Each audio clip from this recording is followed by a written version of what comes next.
നമസ്കാരം. പ്രധാന വാർത്തകൾ.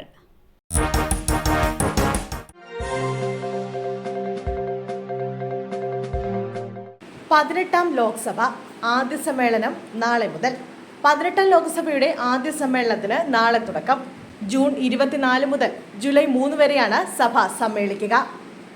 ആദ്യ സമ്മേളന നടപടികൾക്ക് എല്ലാ തയ്യാറെടുപ്പുകളും പൂർത്തിയായതായി പാർലമെന്ററി കാര്യമന്ത്രി കിരൺ റിജിജു അറിയിച്ചു.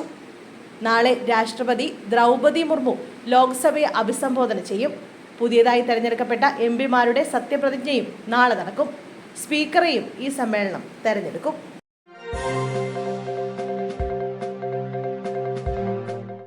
OR കേളു മന്ത്രിസഭയിലേക്ക്. സത്യപ്രതിജ്ഞ ഇന്ന് വൈകിട്ട്. OR കേളു MLA ഇന്ന് മന്ത്രിയായി സത്യപ്രതിജ്ഞ ചെയ്യും. വൈകിട്ട് 4 മണിക്ക് രാജ്ഭവനിൽ നടക്കുന്ന ചടങ്ങിലാണ് മന്ത്രിയായി സത്യപ്രതിജ്ഞ ചെയ്യുന്നത്. ഗവർണർ സത്യവാചകം ചൊല്ലിക്കൊടുക്കും.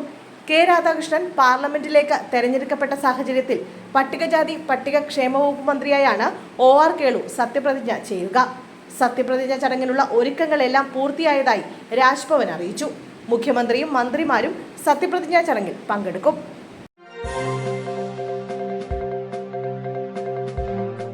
ബൈക്ക് അപകടത്തിൽ കമ്പി തുളച്ചുകയറി യുവാക്കൾക്ക് ദാരുണാന്ത്യം. മലപ്പുറം വെളിയംകോട് ബൈക്ക് അപകടത്തിൽപ്പെട്ട് യുവാക്കൾ മരിച്ചു. പാലത്തിൽ കൈവരി നിർമ്മിക്കുന്നതിനായി കെട്ടിയ കമ്പിയിലേക്ക് ബുള്ളറ്റ് ഇടിച്ചു കയറുകയായിരുന്നു. യുവാക്കളുടെ ശരീരത്തിൽ കമ്പി തുളച്ചു കയറിയാണ് മരണം സംഭവിച്ചത്. വെളിയംകോട് സ്വദേശി ആഷിഖ്, കരിങ്കല്ലത്താണി സ്വദേശി ഭാസിൽ എന്നിവരാണ് മരിച്ചത്. ചാവക്കാട് പൊന്നാനി ദേശീയപാതയിൽ വെളിയംകോട് രാത്രിയാണ് അപകടമുണ്ടായത്. രാത്രിയായതിനാൽ കമ്പികൾ കണ്ടിരുന്നില്ല. ഇരുവരെയും ഉടൻ ആശുപത്രിയിൽ എത്തിച്ചെങ്കിലും രക്ഷിക്കാനായില്ല. ഫാസിലിന്റെ ജന്മദിനമാണ് ഇന്ന്.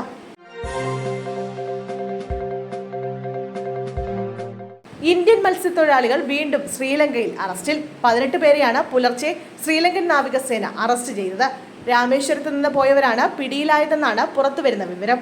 3 ബോട്ടുകളും പിടിച്ചെടുത്തിട്ടുള്ളതായി റിപ്പോർട്ടുകൾ സൂചിപ്പിക്കുന്നു.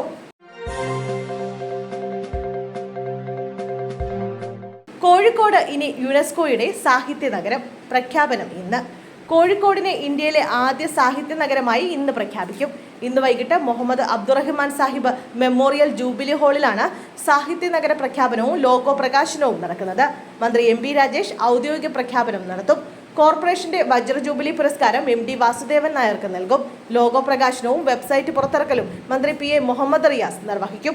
മുഖ്യമന്ത്രി പരിപാടിയിൽ നിന്നും വിട്ടുനിൽക്കും. യുനെസ്കോ പ്രഖ്യാപിച്ച സാഹിത്യ നഗര പദവിക്ക് കോഴിക്കോട് അർഹത നേടിയിട്ട് മാസങ്ങൾ കഴിഞ്ഞു.